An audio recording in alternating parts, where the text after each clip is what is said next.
Ayos ko. Si bakla pumapayag ng angulo. At napakaganda niyan, hindi humuhulas ang pula niyang lipstick. Oo, kanina pa yan. Kay William Binas. Nagpipicture ka ba? Hindi nagbi-video, wag kasing pumos, masakit sa pa ngayon. Hindi, at swerte talaga yan. Siyempre, siyempre, okay siya. Shooting show.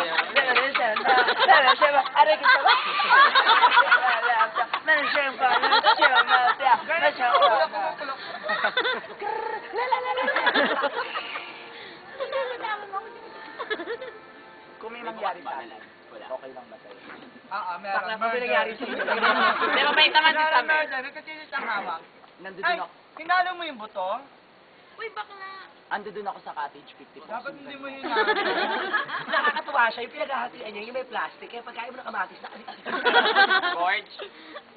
Uy, pakiingatan naman kasi kanina nakita ko gumanon ka eh. Tawag-tawag ka naman. Ano yung pampalasa? Dad. Sige na, hindi ka na nga naliligo, hindi ka pa umiinom. Naliligo ka ba? O, ikaw na, Halep. Tulog na tayo, guys. Huwag ka na magmaganda. Hindi ka papasok Bag bukas. yan ang swimsuit. Ayan na, asa na? Grace, Grace, naka-napkin ka? Ito, mga agaw. Dalawa na lang ka-under na tayo. Ano yung baby ko? Naliligo. Malas ang nasa gitna. Kasi pag ganun yung lubog nito. Uy, ba't mo iniwan yung Oh, John? ikaw na yun. Doon. Bala ka. Pag bukas sila na magkarelasyon, iiyak ka. Alam mo, parang gusto ako ni DJ.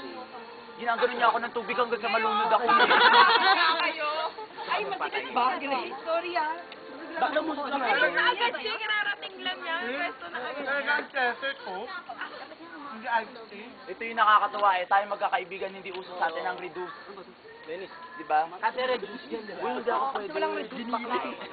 Tagal mo nagtrabaho sa call center. Yes, sir.